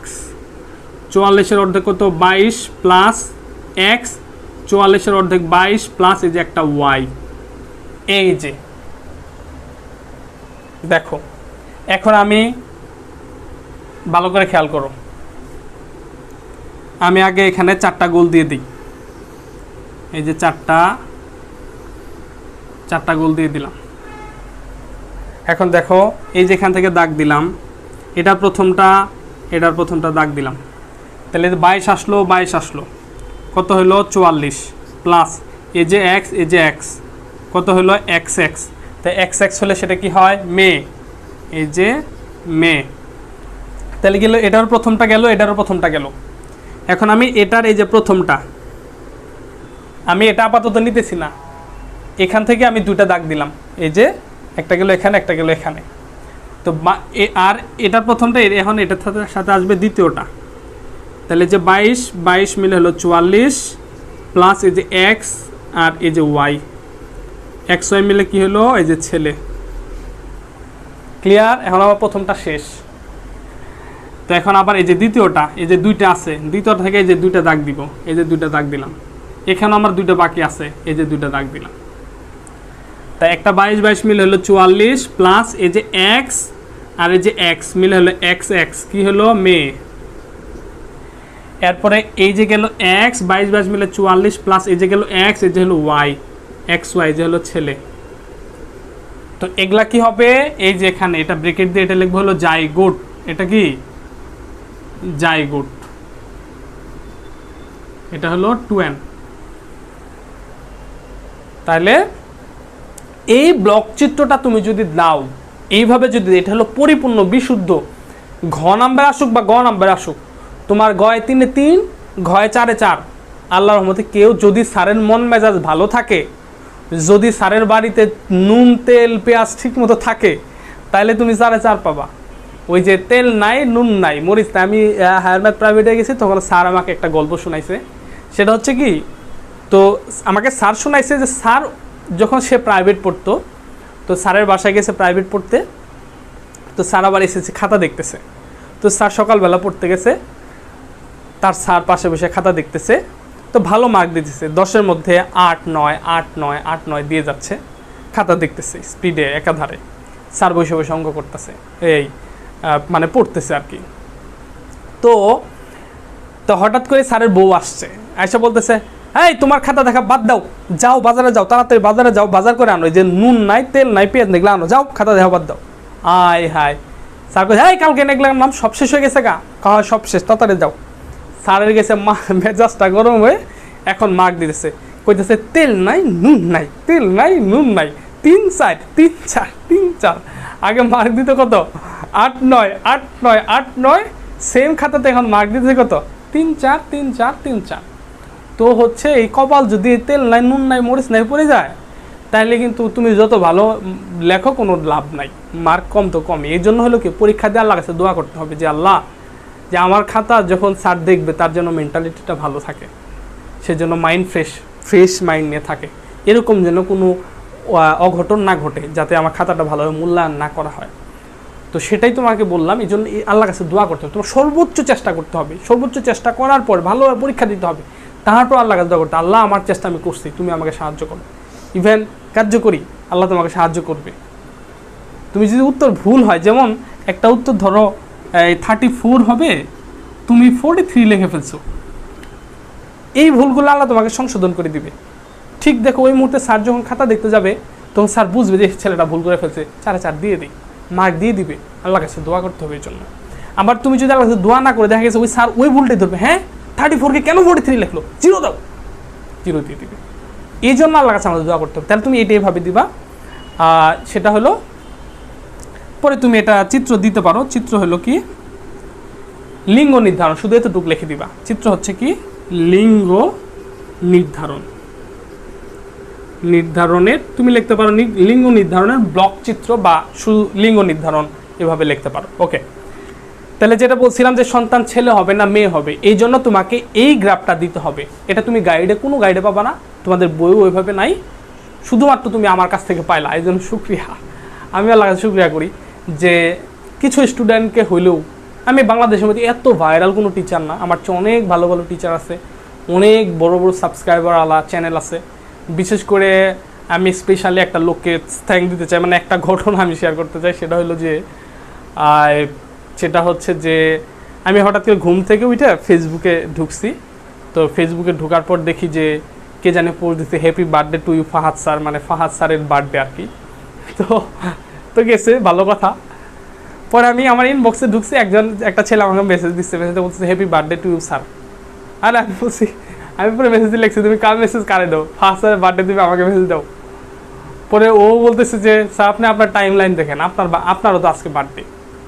পরে আমি তো অবাক হয়ে গেছি, আমি আমার টাইম লাইনে দেখি তো আমার বার্থডে, তার মানে ফাহাদ স্যার আর আমার স্যারের বার্থডে একই দিন আর কি। তবে হচ্ছে এই ফাহাদ স্যার সম্বন্ধে একটা কথা আমি আমার মন থেকে আমি বলতে চাই। সেটা হলো যে এই যে করোনার মধ্যে যে একটা প্যান্ডামিক সিচুয়েশন গেছে, প্রায় 2 বছর যাবত স্কুল কলেজগুলো বন্ধ, আর উনি যেই পরিমাণ হার্ডওয়ার্কটা করছে, বিশেষ করে ফিজিক্স, কেমিস্ট্রি, বায়োলজি প্রত্যেকটা সাবজেক্টের প্রত্যেকটা অধ্যায়ে এত পরিমাণ ভিডিও করছে, যেটা হলো সারা বাংলাদেশের স্টুডেন্ট যেই পরিমাণ উপকৃত হয়েছে, আনবিলিভেবল ঘটনা। আমি আমার হৃদয় থেকে উজাড় করে ভালোবাসা আমি তাকে দিচ্ছি। অনেক স্টুডেন্ট মাঝে মাঝে আমাকে কম্পেয়ার করে যে আপনি ফাহাদ স্যারের চেয়ে আপনার ক্লাসগুলো ভালো লাগে। না, এই কথা কখনো বলা যাবে না। সে অবশ্যই আমার সিনিয়র, তার সাথে আমার কোনো দিন কথা হয়নি, এখন পর্যন্ত কোনো দেখা হয়নি, বাট আমি কথাগুলো বলতেছি যে আমার যদি ক্ষমতা থাকতো তাহলে আমি বাংলাদেশের সবচেয়ে বড় পদক, যেটা স্বাধীনতা পদক, আমি ফাহাদ স্যারকে দিতাম। এই 2021 বা 20 সালের তার বিশেষ অবদানের জন্য আমার ক্ষমতা থাকে আমি তাকে স্বাধীনতা পুরস্কার দিতাম। যাই হোক, আর কথা বলতেছি না।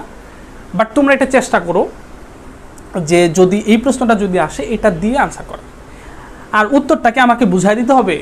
আচ্ছা, উত্তরটা সিম্পল জিনিস, আমার বইটাতে তো সুন্দরভাবে লেখা আছে, বাট কিন্তু এরপরেও হচ্ছে যে এটা যদি আমরা দেই, তুমি ব্লক চিত্রটা যখন দিবে, এটা দেখেই তোমাকে মার্ক দিবে, দিয়ে দিবে। এটা বর্ণনা পড়বে না, জাস্ট বর্ণনা তো তোমরা পারোই। যে আমরা জানি যে মেয়েদের সেক্স ক্রোমোজোম হচ্ছে XX, ছেলেদের সেক্স ক্রোমোজোম হচ্ছে XY। তো ছেলে হওয়ার জন্য Y ক্রোমোজোম দরকার, আর Y ক্রোমোজোম মেয়েদের মধ্যে নাই, এটা শুধু ছেলেদের মধ্যেই আছে। মানে বাবার ভিতর থেকে X ক্রোমোজোম স্থানান্তরিত হলে মেয়ে হবে, বাবার ভিতর থেকে Y ক্রোমোজোম স্থানান্তরিত হলে ছেলে হবে। অতএব বোঝা যাচ্ছে সন্তান ছেলে হবে না মেয়ে হবে, এই জন্য সম্পূর্ণভাবে দায়ী বাবা।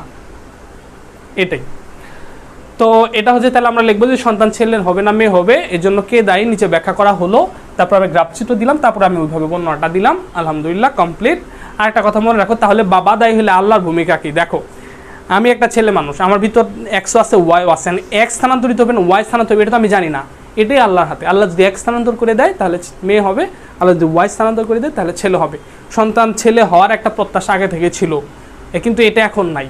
ছেলে মেয়ে, এখন মেয়ে। আল্লাহ রাসূল সাল্লাল্লাহু আলাইহি ওয়াসাল্লাম কি বলছে? হাদিসের মধ্যে আছে, যার প্রথম সন্তান কন্যা সন্তান হলো সে উত্তম পুরুষ। যার প্রথম সন্তান কন্যা হলো সে কি? উত্তম পুরুষ। আবার আরেকটা হাদিস আছে, যার একাধারে 3টি কন্যা সন্তান হলো এবং সে 3টে কন্যা সন্তানকে সৎপাত্রস্থ করলো, তাহলে তার জন্য 3টা জান্নাত। সুবহানাল্লাহ। তো এই জন্য মেয়েদের গুরুত্ব ছেলেদের তুলনায় অনেক সময় ইসলামে বেশিরভাগ ক্ষেত্রে তাদের মর্যাদা বেশি, তাদের গুরুত্ব বেশি, তাদের সম্মান বেশি, তাদের ভালোবাসা বেশি। তো ওই যে মেয়েদের গুরুত্ব হচ্ছে 75%, আর ছেলেদের গুরুত্ব হচ্ছে 25%। এক সাহাবা আসছে, আয়েশা আল্লাহ রাসূল সাল্লাল্লাহু আলাইহি ওয়াসাল্লামের কাছে আসছে। আয়েশা বলছে যে আমার বাবাও বেঁচে আছে, মাও বেঁচে আছে, আমি কার সেবা করবো? আল্লাহ রাসূল বলছে তোমার মায়ের সেবা করো। সে আবার বলছে, আবার আল্লাহ রাসূল বলছে মায়ের সেবা করো। আবার আসছে, আবার বলছে মায়ের সেবা করো। চতুর্থবার যখন আসছে তখন বলছে বাবার সেবা করো। তার মানে কি বুঝালে? মেয়েদের সেবা, মায়েদের গুরুত্ব 75%, বাবাদের গুরুত্ব কত? এই জন্য বাবাদের কিন্তু ফেলে দেওয়া যাবে না, তাদের মর্যাদা বেশি। ছেলে এবং মেয়ের মধ্যে কি রেসপন্সিবিলিটি, দায়িত্ববোধ ছেলেদের বেশি, বাবার দায়িত্ববোধ বেশি, এটা মনে রাখতে হবে।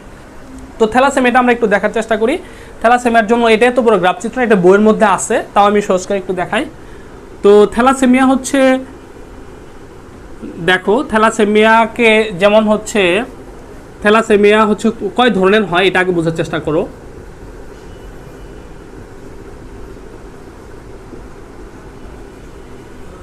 এখন হচ্ছে আমরা স্মল আর যেটা আছে এটাকে থ্যালাসেমিয়ার রোগ ধরতে পারি, বা ক্যাপিটাল আর এটাকে আমরা থ্যালাসেমিয়ার জিন ধরতে পারি। এটা আমার ইচ্ছা বা তোমার ইচ্ছা।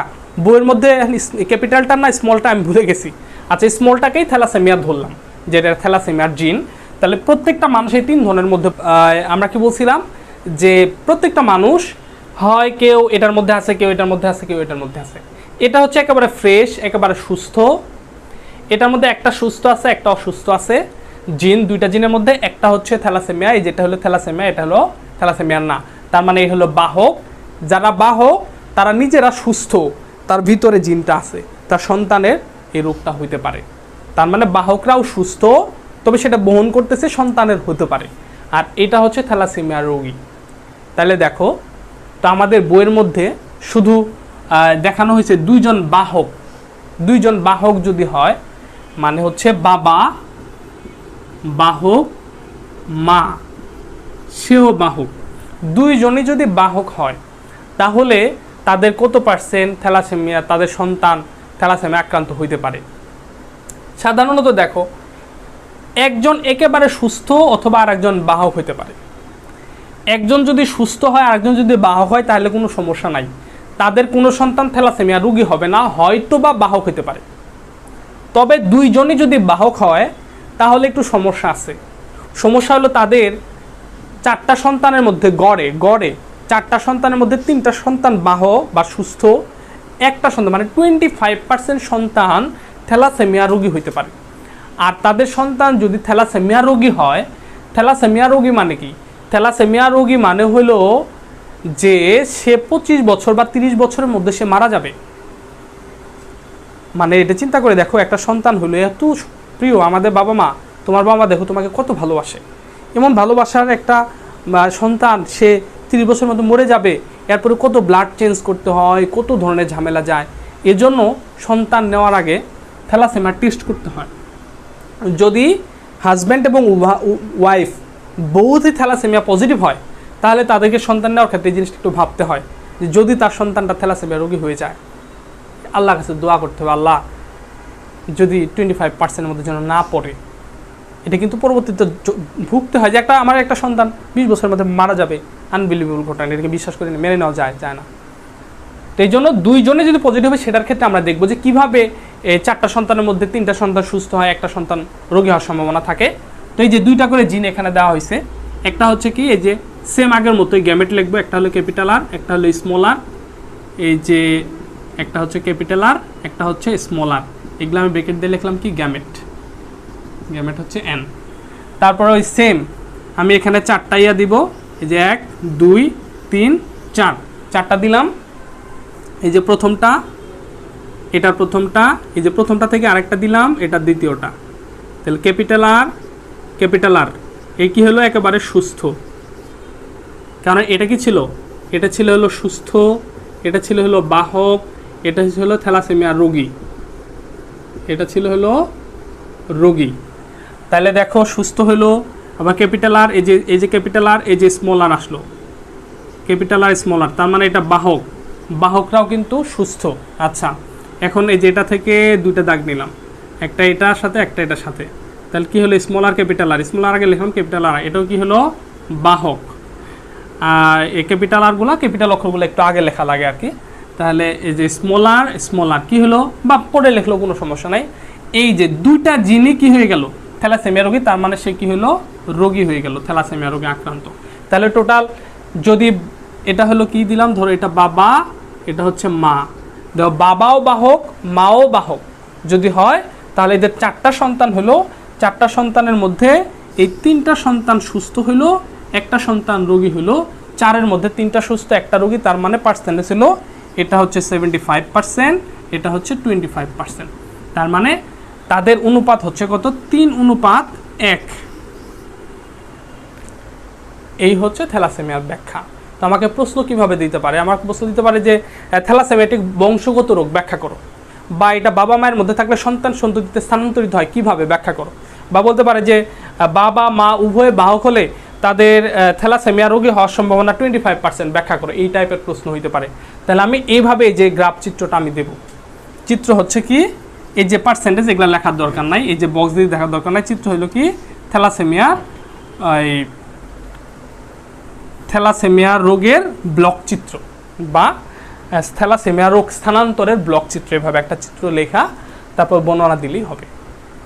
তবে থ্যালাসেমিয়া রোগের বর্ণনা বা থ্যালাসেমিয়া হচ্ছে বংশগত রোগ, বাবা মা থেকে সন্তান সন্ততিতে স্থানান্তরিত হয়, থ্যালাসেমিয়া রোগে বাবা মা উভয়ে বাহক হলে তাদের রোগী হওয়ার সম্ভাবনা থাকে 25%। হ্যাঁ, এই জাতীয় কোনো প্রশ্ন আসলে আমি এই ব্লক চিত্রটা দিয়ে তারপর ব্যাখ্যা দিব, আশা করি বুঝতে পারছো।